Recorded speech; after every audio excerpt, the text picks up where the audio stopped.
So this system, it will start vibrating if we give small angular displacement theta to the disk, and if we release the displacement, then it will start vibrating about this vertical axis. Okay. So just to give an idea how this system will vibrate about this vertical line, I will draw the displaced position.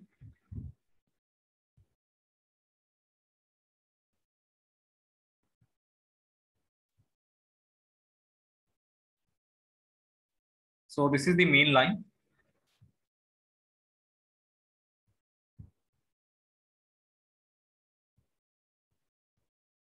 So the disk is pivoted at this point.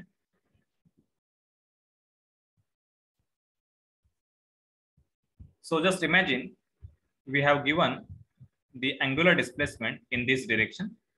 So it is a very small angular displacement theta. Okay. So the point originally on this line, let us take this as a M point. Okay. It will get shifted on the right side by very small linear displacement. So this is the M dash. Okay. So as this point, so this is the point M. It is connected to the spring K. So spring K, it will get compressed in this direction. Okay.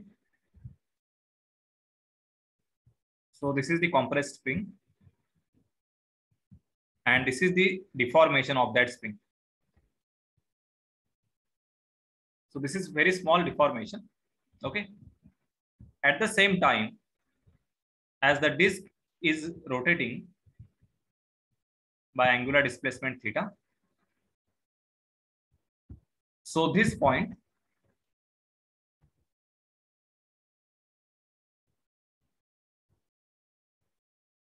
so take this point as a point P, it will move in the downward direction. So if you consider this as a horizontal axis,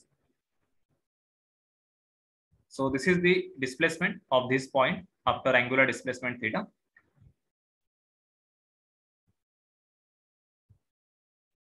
So this point, it will shift in the downward direction after angular displacement theta. So the mass M2, it will move in the downward direction by some displacement. So let us take this displacement as a x. Okay.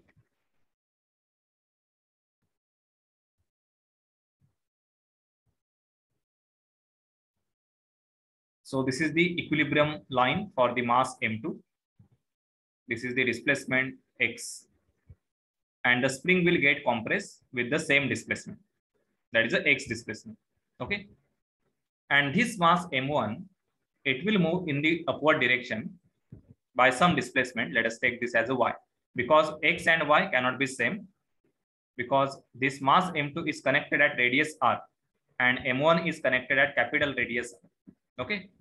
If both the masses M1 and M2, they are connected at the same radius from the point of rotation, then we will get the same linear displacement.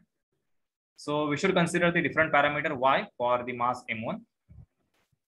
So mass M1 is connected here. So it will move in the upward direction. Let us take this is the mean line. And there is a displacement of the damper. So this is the y displacement. Okay. So with the same displacement,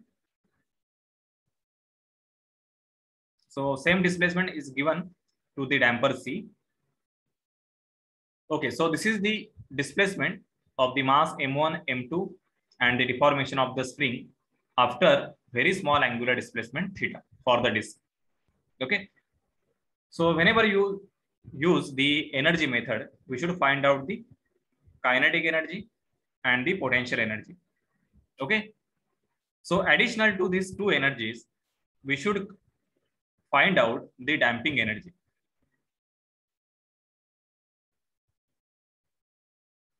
For the kinetic energy, we know the formula. It is a 1/2 m x dot square, or 1/2 I theta dot square for the rotational system. Then for potential energy, we have the formula 1/2 kx square. Okay. The damping energy is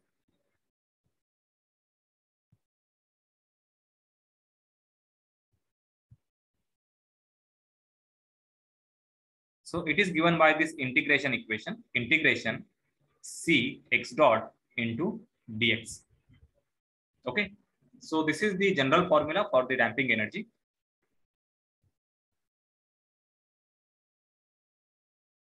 So by using this equation of kinetic energy, potential energy, and the damping energy, we will find out the equation of motion.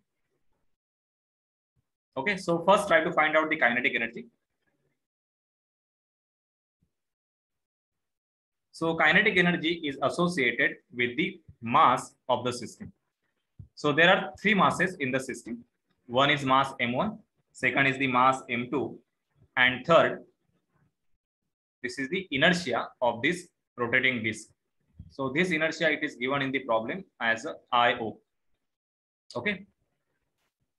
So kinetic energy, we will write this equation as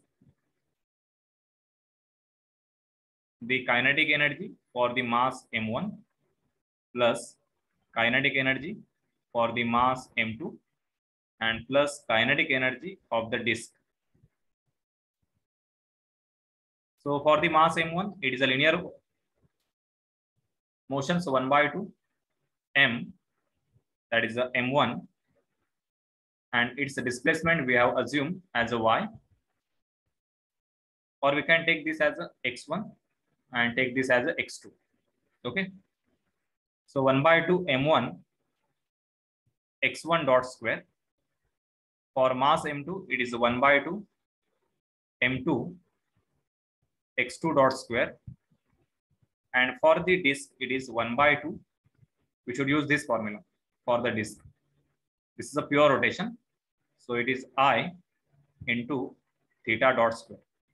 So this is total kinetic energy of the system. Okay.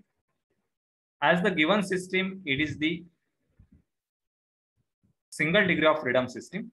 That means we should convert this parameter x1, x2 in terms of theta. Okay. So we should have one relation between x1 and x2, x1, x2 and theta.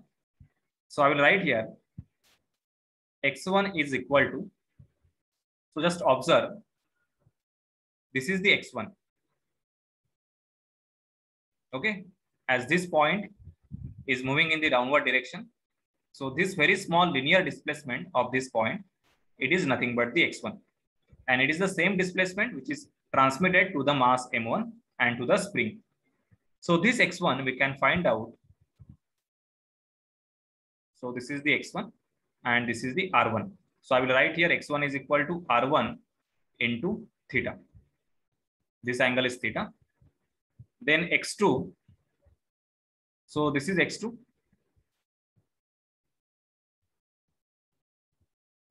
This very small angle linear displacement.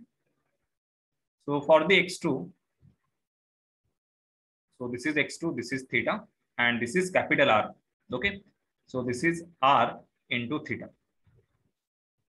This is not r1, it is only r into theta, and x2 is r into theta. So we can put these values in this equation.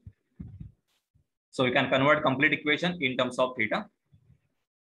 And then take 1/2 common and theta dot square common.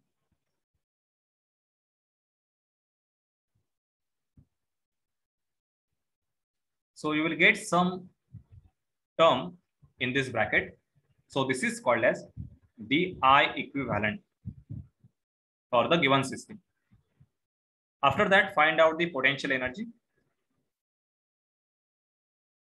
So potential energy is associated with the spring. So I will write here 1/2. So there are two springs.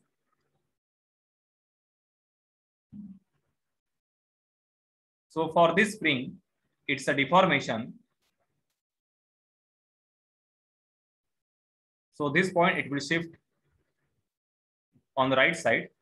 So this is the deformation. Okay. So let us take this deformation as a y. So this deformation, this is equal to, So this is the capital R and this angle is theta. So R into theta, that is equal to Y. And for this spring, its deformation is x1 and x1 is equal to R into theta, that is small r into theta. Okay. So I will write here this 1 by 2 k y square and 1 by 2 k x1 square. So 1 by 2 k y is capital R into theta plus 1 by 2 k and small r into theta square. Okay. So we will get 1 by 2 k in bracket r square plus small r square into theta square. Okay. So this term, this is nothing but the k equivalent. So this is your total potential energy. For the damping energy,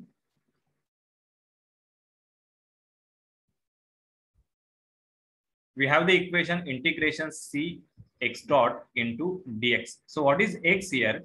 X means we should take the displacement of that damper. Okay. So as the damper is connected here,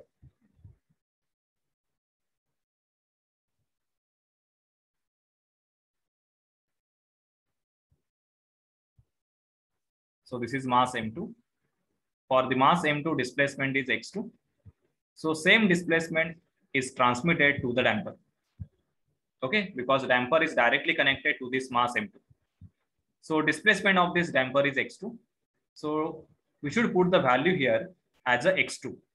So it is integration C x2 dot into dx2. Okay. So now put the value of x2 in terms of theta, because finally we should have the equation only in terms of theta. So x2 is equal to capital R into theta. So we will have x2 dot, this is equal to R into theta dot. Okay. And if you want to find out the differentiation of dx2, so this is dx2 is equal to R into d theta. Okay, or dx by d theta is equal to R. So we should put this value in this equation by replacing the dx2. So I will write this equation as, this is a damping energy. This is equal to integration C. C means this damping constant. So if it is given as a C1, C2, so we should put the value as C1, C2. So C into x2 dot means R into theta dot. And this dx2, replace this value by this equation. This is R into d theta. Okay. Now write this complete equation in this standard format. So I will write here integration. This is C R square theta dot into d theta. Okay. So if you compare this equation, which is a linear equation, with this equation, then this term CR square, this is called as an equivalent damping constant. Okay. So now from all these equations, write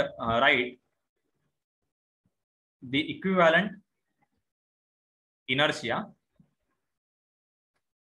So I will write here I equivalent. So you will get this value from kinetic energy equation. Then equivalent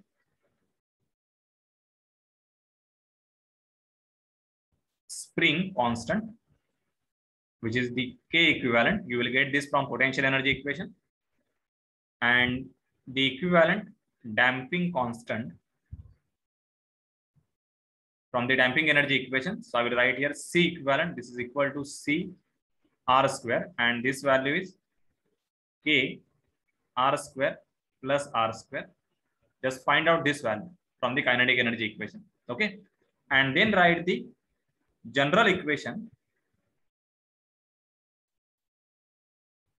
for the rotational or the torsional system. So we know the general equation, I equivalent into theta double dot plus C equivalent into theta plus K equivalent, C equivalent into theta dot. This is theta double dot, and K equivalent into theta is equal to 0. Okay. So put the values of I equivalent, C equivalent, and K equivalent from these equations. So this is your final. So we'll get some equation here. So this is nothing but the equation of motion. Okay. Second question is, we should find out the natural frequency. So how you can get the natural frequency value? So natural frequency you will get from these values, I equivalent and the K equivalent. Use the standard formula for omega n for free vibration. Omega n is equal to square root K equivalent upon I equivalent, or square root K upon M. This is for linear system and this is for the rotational or torsional system. Okay. So put the value K equivalent, I equivalent from this equation and then get the value of omega n. Okay. So this is the natural frequency. So I hope you have understood this, how to use the energy method.